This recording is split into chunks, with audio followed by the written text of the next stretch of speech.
ওরা আমার ছেলেটাকে কত কষ্ট দিয়ে মেরেছে, ওরা যদি আমার ছেলেটাকে গুলি করে মারতো তবু তো আমার কিছু মনে হতো না।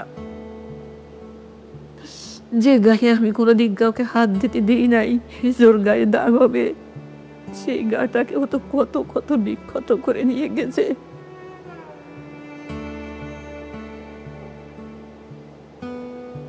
মানে আমার এখনো মনে আছে যে আমি জাস্ট ভাইয়ের পাড়ের দিকে ধরছি, আমি ভাবছি মনে কিছু পাবো, বাট আমি গ্রিপ করতে যাই দেখি কিছু নাই, সব কিছু গলা। জাস্ট হাত দিতে যাই হচ্ছে আমি জাস্ট গ্রিপ করতে পারছি, এত ওয়েট বাট কোনো কিছু নাই, সব কিছু একদম পুরো বডি গলে গেছে।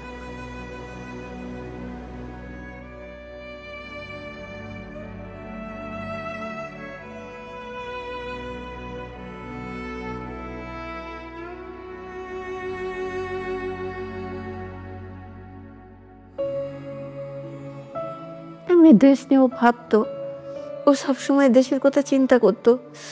আমি জানি না ওই স্ট্যাটাস আমি নিজেও পড়েছি, সারা দেশবাসী পড়েছে। ওই স্ট্যাটাসের মধ্যে কি এমন ছিল ওদের এত গায়ে লাগছিল আমি জানি না। ও হয়তো দেশের সাধারণ মানুষের জন্য লিখেছিল। ও তো চলে গেছে, তিস্তা নদীর পানির সমাধান কি হয়েছে, হয় নাই, কিন্তু কেন লিখছিল আর কেনই বা ওকে এত নির্মমভাবে জীবন দিতে হয়েছে আমি জানি না। 6 তারিখ হচ্ছে সকাল সম্ভবত 9:30টার দিকে বাস ছিল ভাইয়ার। তো বাসে হলে আসতে আসতে প্রায় 4:30টার মতো বেজে গেছিল। তো আম্মু আর কি খাবার দিয়ে দিয়েছিল ভাইয়াকে। তো ভাইয়া ওইগুলা খেয়ে দিয়ে একটু রেস্ট নেওয়ার জন্য আর কি বিছানায় বসছে। তো এর মধ্যে আর কি ভাইয়ার হচ্ছে কাছের বন্ধুরা, ভাইয়ের ব্যাসেলি, তো এরকম এসে ভাইয়াকে বলছে যে বড় ভাইরা তোকে ডাকছে, একটু উপরে আয়, আর সাথে ল্যাপটপ আর মোবাইলটা নিয়ে আয়। ভাইয়া তখন শুনে বলছে কি ব্যাপার, মানে কোনো সমস্যা? তো বলছে আরে আয় উপরে আয়, আসলেই মানে জানতে পারবি। তাকে মেনলি ডেকে নেয়, সে আমাদের ইন্ডিয়া বাংলাদেশের যে ডিপ্লোম্যাটিক সম্পর্ক ফেনী নদী নিয়ে মেনলি একটা পোস্ট করে, যেটা ছাত্রলীগের তখনকার যারা নেতাকর্মীরা ছিল তাদের এটা খুব গায়ে লাগে। তো রুমে ডেকে নেওয়ার পর থেকে তাকে বিভিন্ন প্রশ্ন করা হয়, জিজ্ঞাসাবাদ করা হয়, তার ফোন চেক করা হয়, তার ল্যাপটপ চেক করা হয়। এবং তারা যখন তার ফোনে বা ল্যাপটপে তেমন কিছু মানে সলিড কিছু যখন না পায়, তো তারা যেটা সন্দেহ করে যে সে হয়তো অনেক কোনো কিছু হাইড করছে, তাকে তারপর ফিজিক্যালি টর্চার করা শুরু করা হয়। তাকে থাপ্পড় দেওয়া হয়, স্ট্যাম্প নিয়ে আসা হয় পাশের রুম থেকে, স্ট্যাম্প দিয়ে মানে অমানসিকভাবে খুব বেশি হিট করা হয় এবং একটা পর্যায়ে যে স্ট্যাম্প ভেঙে যায়। এর কিছুক্ষণ পরে আবার আরেকটা স্ট্যাম্প নিয়ে তাকে মারা হয়। তো সে একটা সময় পর সে যে মাটিতে লুটিয়ে পড়ে, সে বমি করে। আম্মু আসলে ওই টাইমে মোটামুটি 9:30টার দিকে হচ্ছে কয়েকবার কল দেওয়ার চেষ্টা করে, কিন্তু আম্মুর কল হচ্ছে ধরে নাই। তো আম্মুর কল না ধরার পরে হচ্ছে আম্মু আমাকে কয়েকবার এসে হচ্ছে বলছে যে কি ব্যাপার, হচ্ছে ভাইরে কল দিতেছি, কল ধরতেছে না কেন। তারপরে হচ্ছে 10:30টার দিকে আবার বলতেছে ভাইয়া কল ধরে না। তখন আব্বু অলরেডি ঘুমায় গেছে। তখন আর কি আমি হচ্ছে একটু চেক করতে গেলাম যে দেখি ভাইয়ার হচ্ছে ফেসবুকে অ্যাক্টিভ আছে কিনা, বা হচ্ছে ব্যাপার কি হচ্ছে ভাইয়ার কোনো রুমমেটের নাম্বার পাওয়া যায় কিনা। তো তখন আর কি ঢুকতে যেয়ে দেখি ফেসবুকে অ্যাক্টিভ। আর আমি ভাবলাম যে যেহেতু ফেসবুকে অ্যাক্টিভ আছে মনে হয়, তার মানে হয়তো মোবাইল চালাইতে মনে হয় ঘুমাই গেছে, যেহেতু অনেক টায়ার্ড। তো এই কারণে আম্মুকে বললাম যে যেহেতু জার্নি করে গেছে তো মনে হয় টায়ার্ড, এই জন্য মনে হয় ঘুমাই গেছে। তো এর মধ্যে আর হচ্ছে ওই দিন রাতে আর হচ্ছে আমাদের সাথে কোনো কথা হয় নাই। তাকে মোটামুটি মারতে মারতে তার তলপেটে হিট করা হয়। মৃত্যুর পর আমরা যেটা পরে দেখিয়েছিলাম তার বাড়িতে, তার পুরা 2 হাত 2 পা একদম কালছিটে পড়ে গিয়েছিল। তাকে শরীরে এমন কোনো জায়গা নেই যেখানে তাকে হিট করা হয় না। একটা পর্যায় পর সে যখন একদম খুব বমি করে ফেলে, তাকে ওয়াশরুমে নিয়ে ওয়াশ করা হয়, এরপর আবার রুমে নিয়ে মারা হয়।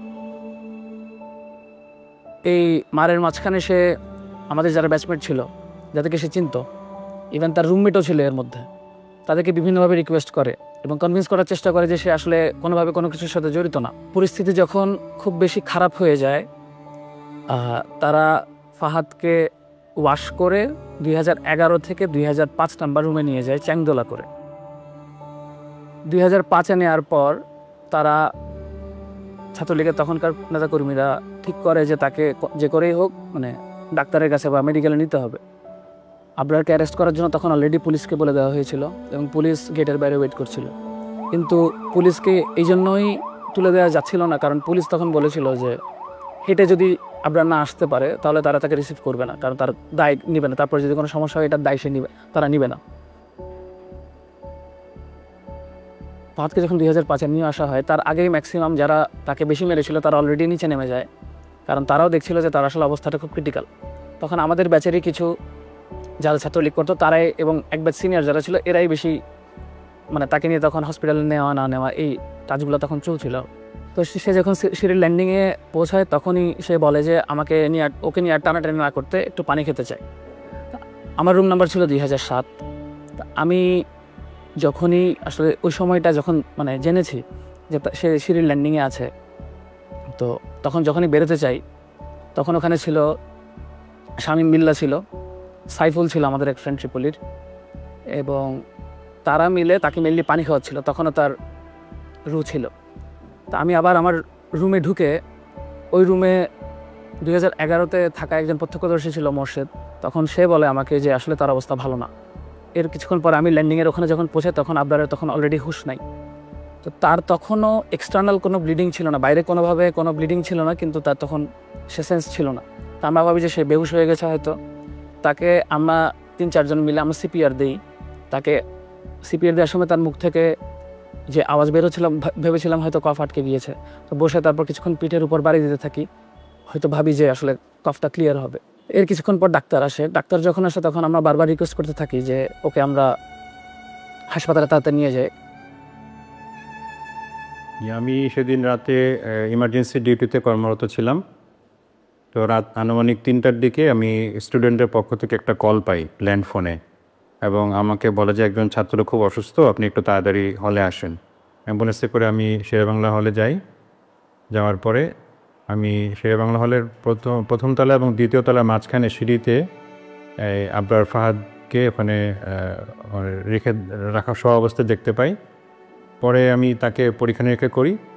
পরীক্ষা নিরীক্ষা করার পর আমি দেখতে পাই যে সে মৃত, এবং পরীক্ষার সময় তার যখন পালস ব্লাড প্রেশার যখন চেক করি তো তখন দেখি যে তার শরীরের মধ্যে অনেক আঘাতের চিহ্ন।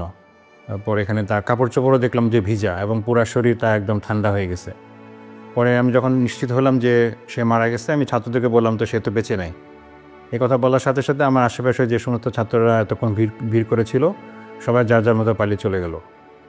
কিছুক্ষণ পরে তখন তৎকালীন একজন ছাত্রনেতা সে ওখানে আসে এবং আমাকে পরিচয় দিয়ে আমার সাথে কথা বলতে শুরু করে। বলে যে এই আবরার ফাহাদের অনেক শ্বাসকষ্ট ছিল, তো সে হঠাৎ করে অসুস্থ হয়ে পড়ছে, তো আপনি তাকে মেডিকেলে নিয়ে যান। তা আমি তাকে বললাম যে দেখো সে তো মারা গেছে, তাকে আমি মেডিকেলে নিয়ে কী করব। মেডিকেলে তো আমি তাকেই নিব যে অসুস্থ, তার চিকিৎসা দরকার। পরে আমি হলের প্রভোস্ট স্যারকে ফোন দিই এবং ডিএসডব্লিউ স্যারকে ফোন দিই।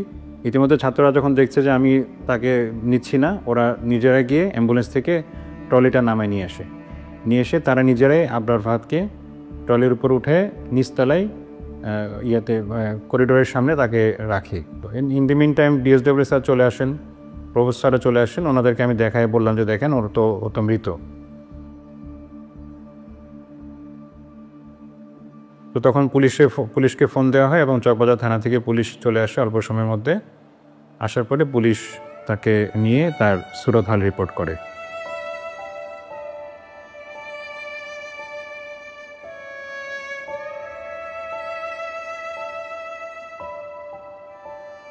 যেখানে একজন ডাক্তার এতটুকু মেরুদণ্ড দেখাইতে পারছে, সেখানে আমাদের ডিএসডব্লিউ স্যার তখন রুম থেকে বের হয়ে গেছেন স্টুডেন্টের কথা না শুনে, শুধুমাত্র ওই খুনিদের কথা শোনার জন্য। তখন যে আমাদের বইয়ের ছাত্রলীগের যে সেক্রেটারি, আমাদের শেরে বাংলা হলের যে ছাত্রলীগের সভাপতি রাসেল, 1 নম্বর আসামি আমাদের এই মামলা, সে ডিএসডব্লিউ স্যারের সাথে একদম নর্মালি ফ্র্যাঙ্কলি কথা বলছিল, এবং কেমনে ঘটনাটা কেমনে সলভ করা যায় বা কেমনে ইজি করা যায় এই ব্যাপার, তাদের কথাবার্তার মধ্যে কোনো ধরনের রিগ্রেট ছিল না, কোনো অনুশোচনা ছিল না, কোনো ভয় ছিল না। আমরা তখন আমাদের নিজেদের রুমে, এবং তখন পরিস্থিতিটা আসলে এমন যে আমরা জেনারেল স্টুডেন্টরা যে একটা প্রতিবাদ করবো, এতটুকু মেন্টাল সিচুয়েশন, এতটুকু সাহস আমাদের কারোর মধ্যে ছিল না। পরবর্তীতে আমি নিজে অবাক হয়ে যাই যে আমি কীভাবে ওই সময় নিজেকে ধরে রাখছিলাম, যে একটা ডেড বডির সামনে এবং এতগুলো ছাত্র সামনে আমি কথা বলতেছি। তারা হয়তো আমার গায়ে হাতও তুলতে পারতো, কিন্তু আমি কেমনে জানি ওই সময় নিজেই কেমনে জানি প্রিপেয়ার্ড হয়ে গেছিলাম। পরবর্তীতে যখন সময় যেতে থাকে আমার কেমন একটা মনের মধ্যে ভয় কাজ করতেছিল যে আমি কি করলাম, আসলে কি কাজটা ঠিক করলাম নাকি ভুল করলাম, হ্যাঁ না কি করা উচিত ছিল। তারপর ভোরে যখন আমরা উঠি 4:30টার দিকে, ওঠার পরে এখন থেকে একটা কল আসলো, আমি নামাজে দাঁড়াইছি ওই সময় ফজরের সুন্নত করার জন্যে। আর ওই সময় একটা ফোন আসে, ফোন আসার পরে কি আবার জিজ্ঞাসা করে আমরা ফাত কী হয়, কী কোথায় লেখাপড়া করে, বিভিন্ন প্রশ্ন করার পর কয় সে খুব অসুস্থ, মারাত্মক অসুস্থ, আপনি যদি কোনো আত্মীয় স্বজন ঢাকায় থাকে তারপর ঢাকাতে ওই ঢাকা মেডিকেলে সে আছে, মেডিকেলে পাঠিয়ে দেন। ফজরের আজানের সম্ভবত কিছুক্ষণ পরে আব্বু আমাকে ঘুম থেকে রেখে বলতেছে যে এই হচ্ছে ভাইয়া নাকি খুব অসুস্থ, ঢাকা মেডিকেলে নিয়ে গেছে, বইয়ের থেকে কল দিছিল, তুই দেখ তো ভাইয়ার রুমমেটদের কারো নাম্বার হচ্ছে আছে কিনা, থাকলে দে একটু কথা বলি। তো আমার কাছে হচ্ছে ভাইয়ার রুমমেটদের কোনো নাম্বার ছিল না, বাট আমি হচ্ছে চিন্তা করলাম যে দেখি যে ফেসবুক থেকে হচ্ছে কোনো নাম্বার পাওয়া যায় কিনা প্রোফাইল থেকে। তো ফেসবুক প্রোফাইলে যাওয়ার সময়, ভাইয়ার রুমমেটের ফেসবুক প্রোফাইলে যাওয়ার সময় আমি দেখতে পাই যে হচ্ছে ফার্স্টে একটা পোস্ট যে হচ্ছে আমাদের 17 বছরের শিক্ষার্থী আবরার ফাদার নেই, আমরা তার লাশ উদ্ধার করছি সিঁড়ির নিচ থেকে, আমরা জানি না তার কিভাবে কি হয়েছে, আমরা এর বিচার চাই। আমার যেন ও এখনো সবচেয়ে বড় কষ্ট হয়। ওকে যখন মেরেছে তখনও হয়তো মা বলে চিৎকার দিতে পারি নাই। আপনারে যখন হচ্ছে জানাজা পড়া হবে, আমরা সবাই আশা করতেছিলাম আচ্ছা ঠিক আছে, এতক্ষণ পর্যন্ত ভিসি স্যার আসেন নাই, সমস্যা নাই, এখন স্যার আসবেন অ্যাটলিস্ট। কিন্তু সবাই অবাক হয়ে গেছে, তখনও ভিসি স্যার আসেন নাই। ইভেন পরের দিন ছাত্ররা আন্দোলন করতেছে, ছাত্ররা আমি বুঝাইতে পারবো না যে সিচুয়েশনটা কেমন। ছেলেপেলেরা বিশ্বাস করতে পারতেছে না যে আমার একটা ফ্রেন্ডকে এখানে মেরে ফেলা হয়েছে, নেক্সট টার্গেটটা আমি হইতে পারতাম, আমাকে মেরে ফেলা হবে। ছাত্ররা আন্দোলন করতেছে, স্যারের অপেক্ষা করতেছে, স্যার পরের দিন আমাদের সাথে দেখা করেন নাই।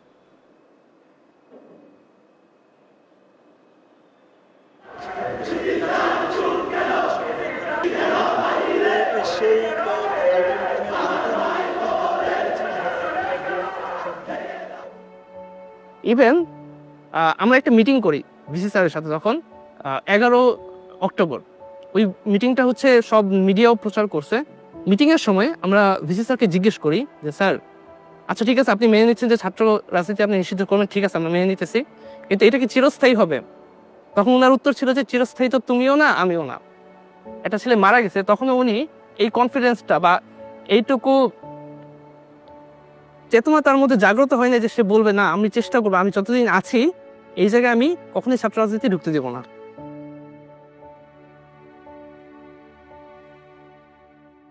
আমার জানা মতে প্রত্যেকটা পাবলিক বিশ্ববিদ্যালয়ে একটা টর্চার সেল ছিল। কি ধরনের একটা শিক্ষা প্রতিষ্ঠান গড়ে উঠতে পারে যেখানে তার মধ্যে টর্চার সেল থাকাটা তার একটা আবশ্যক অংশ? আমাকে যদি প্রশ্ন করেন যে আপনার আসলে অপরাধটা কি, তাকে কেন এভাবে হত্যা করা হয়েছে, প্রথম পয়েন্ট যেটা আসবে সেটা হলো সে বাংলাদেশের স্বার্থ বিরোধী যে কাজগুলা গত সরকার করতো, গত আওয়ামী লীগ সরকার যে কাজগুলো করেছে তার প্রতিবাদ করা, তার নাম্বার 1 পয়েন্ট। ধর্ম পালন আর দেশের স্বার্থে কথা বলার বাইরে আসলে আবরার ফাদারের আর কোনো অপরাধ ছিল হচ্ছে কাইন্ড অফ, যদি বলি এই বাংলাদেশে জন্ম নেওয়া, কাইন্ড অফ জিনিসটা আসলে এরকমেরই হয়ে গেছে, আর বইটা ভর্তি হওয়া।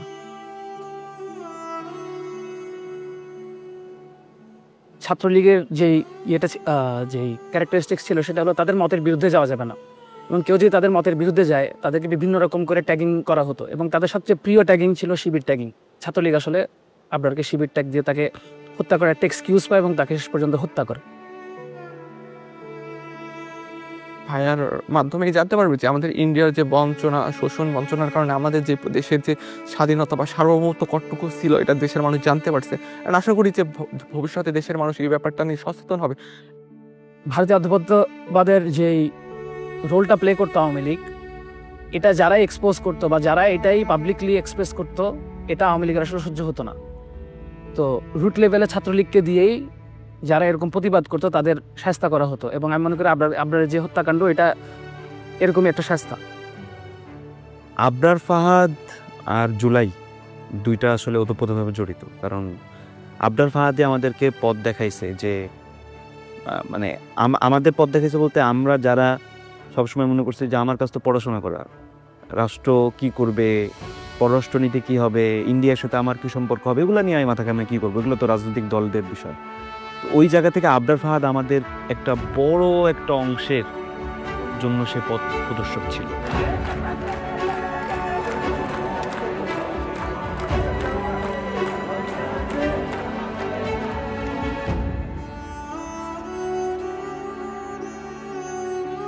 ওরা বলে যে আমাদেরকে আবরার পথ দেখায় দিয়ে গেছে, এটা মনে হয়তো আল্লাহ তাআলারই ইচ্ছে এটা। তো আমাদের এই ভারতীয় অধিপত্যবাদ এবং আওয়ামী ফ্যাসিজমের এগেনস্টে এবং এই ছাত্রলীগ যে একটা সন্ত্রাসী সংগঠন, সেই সন্ত্রাসের এগেনস্টে কথা বলার পর্যন্ত পৌঁছাতে অ্যাকচুয়ালি আবরার ফাহাদকে জীবন দিতে হয়েছে। এবং এই যে জুলাই গণঅভ্যুত্থান হয়েছে, ফাহাদ এভাবে যদি আসলে আবরার ফাহাদ মারা না যেত, তাহলে আমাদের সাধারণ ছাত্রদের যে চৈতন্যটা এত বড় নাড়া আসলে খেত না। এবং এই জুলাই গণঅভ্যুত্থানে আবু সাইদ মারা যাওয়ার আগ পর্যন্ত আমাদের ইমাম কে ছিল? আমাদের ইমাম ছিল আসলে আবরার ফাহাদ। এই অবদানের ফলেই কিন্তু এই অভ্যুত্থানের ক্ষেত্র প্রস্তুত হয়েছে। সেই প্রেক্ষাপটটা আমাদেরকে ভুললে চলবে না, এবং এই প্রেক্ষাপটটা মনে রাখতে হবে আমাদের ভবিষ্যৎ বংশধরকে, যাতে এইরকম আর পরিস্থিতির সৃষ্টি না হয়।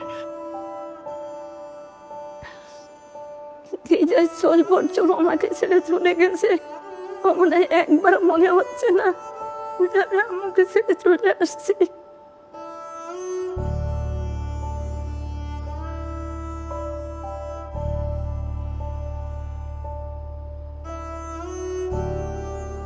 আবরার ফাহাদকে স্বাধীনতা পদক দেওয়া হয়েছে, এটা তো গুরুত্বপূর্ণ জিনিস। স্বাধীনতা পদক আমাদের সর্বোচ্চ পদক নাগরিকের জন্য। আমি তাকে মুক্তিযোদ্ধা বলবো, কারণ সে দেশের জন্য প্রতিবাদ করেছে, দেশের জন্য লড়াই করেছে। একটা মেধাবী ছেলে বেড়ে উঠছিল, তার কত স্বপ্ন ছিল, আমাদের কত স্বপ্ন ছিল, সেই সব হারিয়ে গেছে। সেটাকে তো একটা পুরস্কার দিয়ে সেটা করা যাবে না। তবে এটাকে যে স্বীকৃতি দেওয়া হয়েছে সেটা আমি সাধুবাদ জানাই। সবচাইতে ভালো স্বীকৃতি কিনা আমি জানি না। আমি মনে করি যদি সত্যিকার অর্থে আমরা দেশটাকে বদলাতে পারি, এমন একটা দেশ গড়তে পারি যেখানে আরেকবার আবরার ফাহাদের মতন আরেকজন জান দেবে না, সেটাই হবে তার জন্য সবচেয়ে বড় পুরস্কার।